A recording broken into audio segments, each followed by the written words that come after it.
wolves in sheep's clothing. There are a lot of them.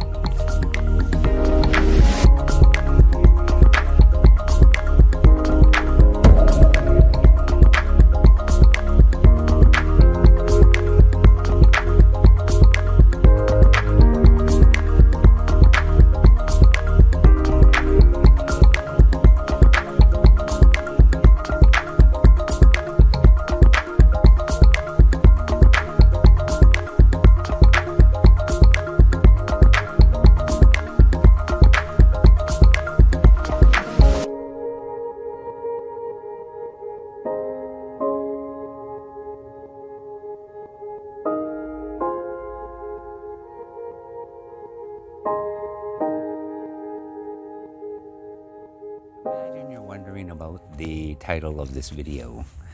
And I had to do a lot of thinking whether or not to even talk about this.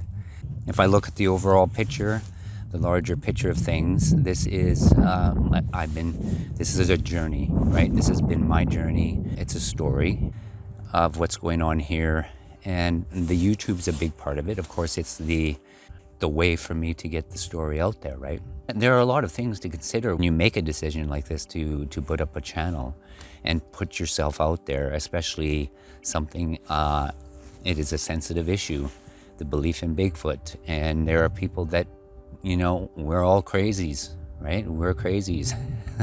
And a lot of people sometimes just jump in and not realizing what you basically put yourself into. The YouTube is like it's another little YouTube realm.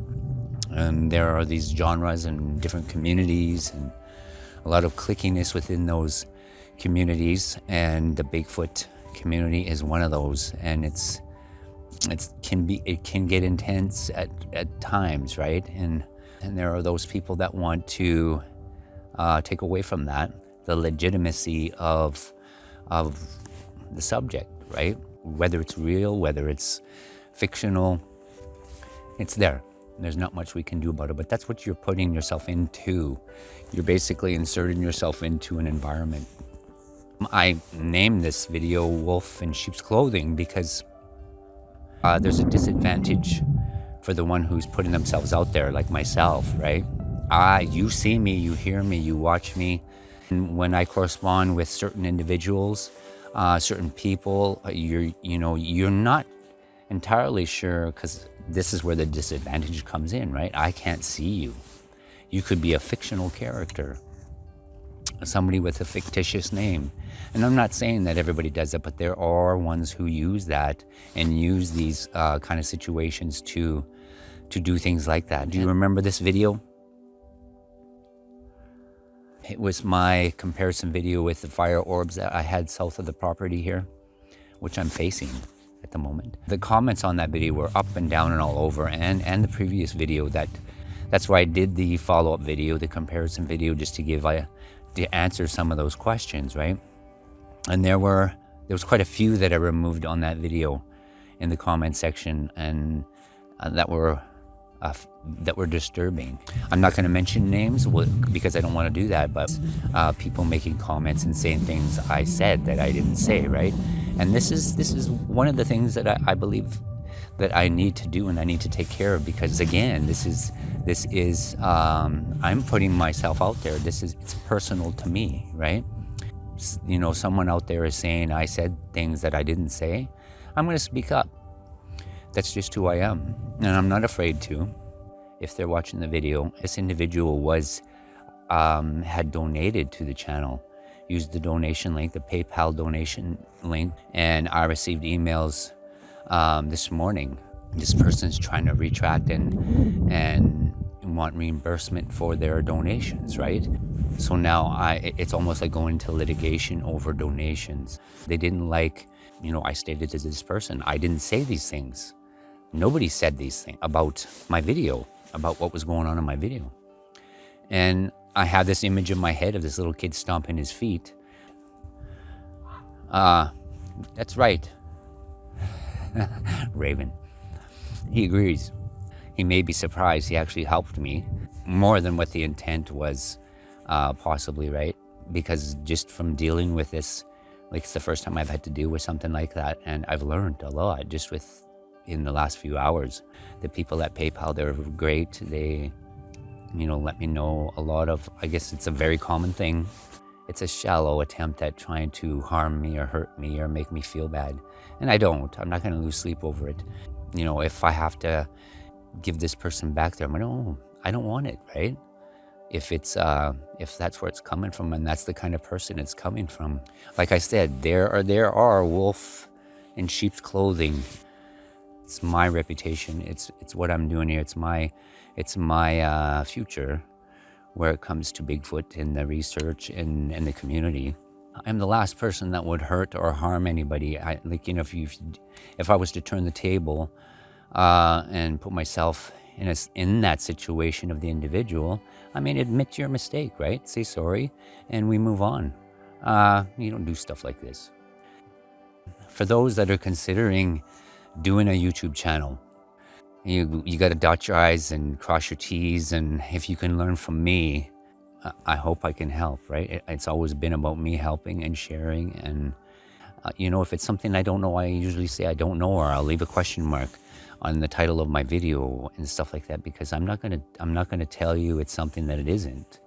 If I don't know, I don't know, right? And that's why I a lot of times ask for your help, or I have asked many people what they thought, because I wasn't sure. For those that claim they are Bigfoot specialists and that claim, professional Bigfoot researcher, I don't think there are any. Where it comes to Sasquatch, Bigfoot, we're just scratching the surface. We don't know enough to say we know everything, and I'm okay with that. And the ones that are doing that, I think, need to quit and stop. And it's to draw attention, and it sounds good, right? It sounds good to the ears to somebody who doesn't do this, the subscriber and the viewer, and it may sound good, but realistically, I don't think there are any all-knowing professional Bigfoot researchers out there. And maybe that's why I get attacked. I don't know. I give up trying to figure out why sometimes, but anyway, so I've had to take care of that, and I've had to deal with that. But like I say, the individual doesn't realize. I think his intent was to cause me harm and give me a headache and stress me out, but it don't. The irony, I've learned a lot about that whole process.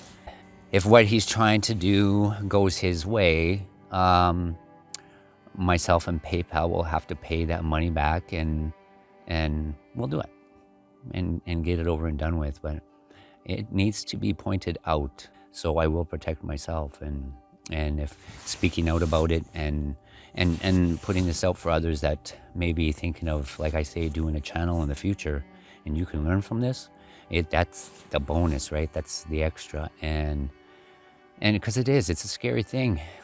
You're very vulnerable, and I think a lot of people don't realize that, how vulnerable you make yourself, and the sacrifices you make for something you believe in. And that's what I'm doing, and that's what others are doing as well. We don't have to be doing this, We can let the next guy tell the story, but I think mine is unique in itself. And we've been, like I say, we've been having experiences here for our whole lives, and we're living this, right? It's something we're living and experiencing. And when people come to you and say, well, no, it's not this, and no, it's not that, and I'm thinking, okay, are you doing your own research, or are you somebody talking from an apartment building in the city, right? I have no idea. That's where I said there's a disadvantage here, because I don't know 98%. I don't know who, and I'm sorry to say it, I don't know who you are. And I am slowly getting to know more people. But then, like this one instance, you think you're getting to know someone, and then they turn on you, right? Because it's something they don't like. So it's scary and wonderful at the same time, because I enjoy getting to know people, and I am a people person. I love people. In my 50-some years, I've learned a lot of things about people. And, you learn who are the ones to keep at a distance, ones you want to keep close, right? And this, again, is a learning experience. And I thought it was important, because this too is part of the story, is part of this journey. it can be stressful, but I got to look at it more as you know, life gives you lemons, make lemonade, right? And I have learned from it. So, and be careful with the comments that you make. I would say it's like the carpenter, measure twice, cut once, right? Think about it a couple of times before you post it. Is it gonna hurt that individual? Is it gonna upset them? Base it on your own experience. And if you have no experience in it, put it in the form of a question. I ask you to be cautious, careful. And for the next YouTube Bigfoot researcher that puts a channel up and are just starting, be gentle with them. This is a learning experience, and there's a lot to learn, a lot to consider, and it does get overwhelming for a lot of them, and they just drop it, and it ends, right? Because maybe they can't deal with the stress or the pressure, or maybe they're taking it too personal. Like I say, it is personal to me, but at the same time, I look at that and these situations that come up as a learning experience, and I've always been that way. It's the optimist in me, I guess. I can learn from it, right? For the next time. I'll end this here. I think this needs to be said because, like I said, it's part of the story, right? This is part of my journey, part of this Bigfoot journey, Swan Lake Bigfoot. Again, if I can help somebody out by sharing these kind of things as well, it's a good thing. It's the right thing to do, right? I would hate to have, you know, others go through some of the things I go through. But if you can learn from me, that makes it all worthwhile, right? So the Raven again is agreeing with me. Here he comes. For all the new subscribers, thank you for being here, and thank all of you for being here. I appreciate it. And the weather's turning around. The spring season is upon us, so things should pick up and we'll get back in the trees and get busy. Bye for now.